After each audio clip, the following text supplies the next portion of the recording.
I swear by my exaltedness, I certainly prefer my beloved one over my dear friend and my confidant. Allahu Akbar.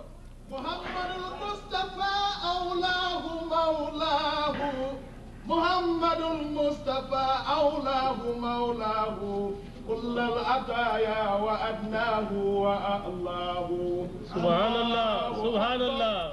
محمد المصطفى محمد المصطفى أولاه مولاه. كل العطايا كل العطايا وأدناه وأعلاه. تكبير.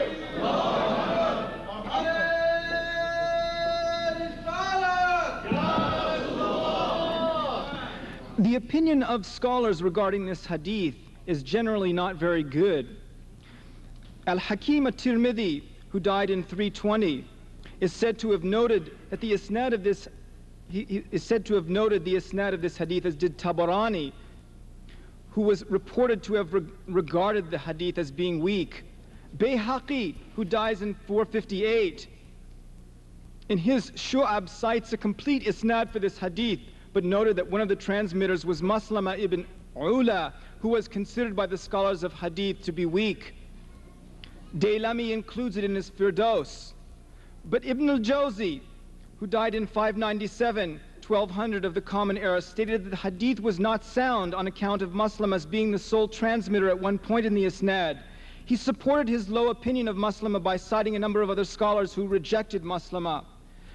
On the other hand, Suyuti, who died in 911, 1505 of the Common Era, in his Al-La'ali noted that according to Ibn al-Jawzi, the hadith is not sound, that Maslama was its sole transmitter, and that he was rejected by the scholars of hadith.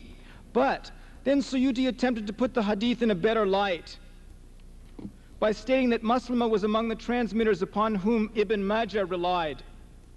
Writing a half century after Suyuti, Ibn Iraq, who died in 963, 1555 of the Common Era, to a degree sided with Ibn al-Jawzi and stated the hadith was not sound. He reiterated the criticism of Maslama. Nevertheless, states Ibn Iraq, although Maslama was considered to be weak, he was not invalidated by an accusation of being a liar and was among the transmitters relied upon by Ibn Majah. In other words, Ibn Iraq seems to follow Suyuti in attempting to not entirely dismiss the hadith. We can conclude by way of a summation that although the isnad of this hadith is problematic, it was not a cause for the hadith to be universally rejected by the scholars of hadith. Parsa discusses the preceding hadith along with the following one. قال رسول الله صلى الله عليه وسلم أما بعد فإن الله عز وجل اتخذ صاحبكم خليلا لو كنت متخذا أحدا خليلا لاتخذت أبو بكر خليلا. Indeed, God adopted your companion as a dear friend. If I, Muhammad, were to adopt someone as a dear friend, I would take Abu Bakr as a dear friend. This is undisputedly a sound hadith that is found in a similar form in a number of the most highly regarded hadith collections. Among the hadith collections in which it is found is Bukhari, Muslim, and a number of other important hadith collections. Parsa uses this hadith and the one that I discussed previously in order to identify the two stations of khulla, namely the two stations involved in being a dear friend of God, the highest degree of which is being a lover and being a beloved one. He maintains that the hadith discussed earlier, Parsa maintains that the hadith discussed earlier refers to a degree of being a lover, while this hadith expresses the highest degree of being a beloved one.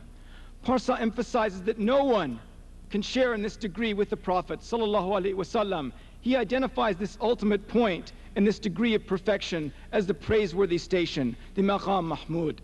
In addition, for Parsa, this hadith indicates that Abu Bakr radiallahu anh is the most perfect, most knowledgeable, most virtuous, and most magnificent of the awliya.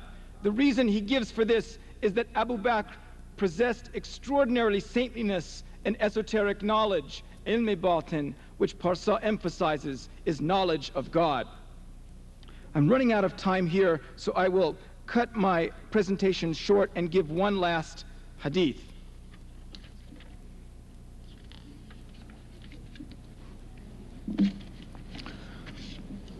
قال رسول الله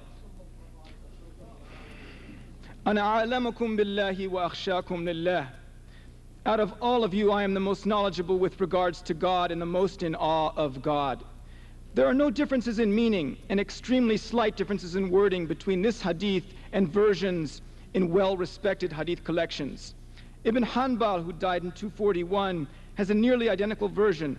Wallahi inni la'alamukum billahi azza wa jal wa akhshakum lahu. By God, indeed, out of all of you, I am the most knowledgeable about God. May He be exalted and glorified, and most in awe of Him. Bukhari includes two similar versions in his Sahih. Inna atqakum wa alamukum billahi ana.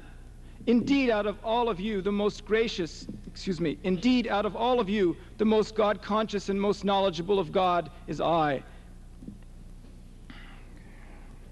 Khwaja Parsa relates this hadith to a discussion of his in which he compares normal people who are caught up in fear and grief with awliya, God's saints, who instead experience awe and astonishment facing God.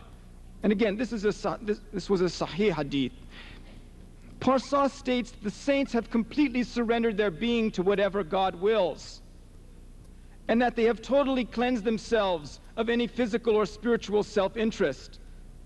Since grief arises only in response to a past or present physical or spiritual loss, and since fear arises only in response to such a loss in the future, saints cannot fear or grieve.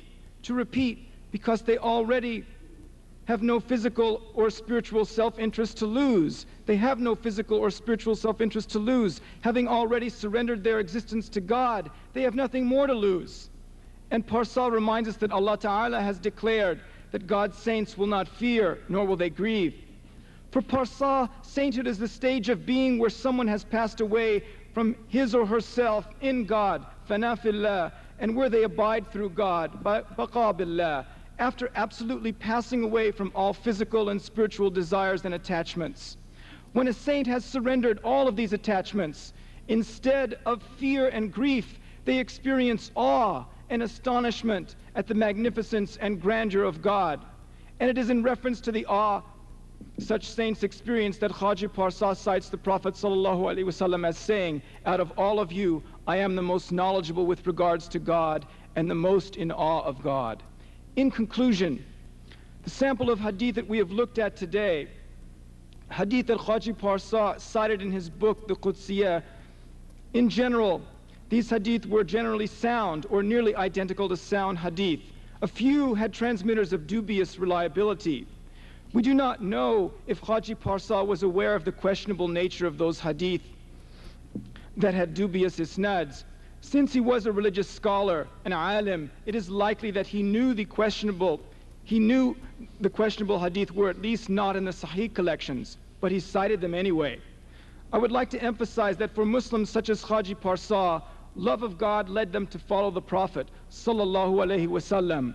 By following the Prophet sallallahu alaihi wasallam, they became drawn into loving the Prophet sallallahu alaihi wasallam. From love of the Prophet sallallahu alaihi wasallam, they came to love his words, even sometimes if they didn't have scientific proof that he said them. Even today, such Muslims in love with the Prophet sallallahu alaihi wasallam continue to repeat words that he only might have said, simply because those words have a hint of the fragrance of the Prophet sallallahu alaihi wasallam.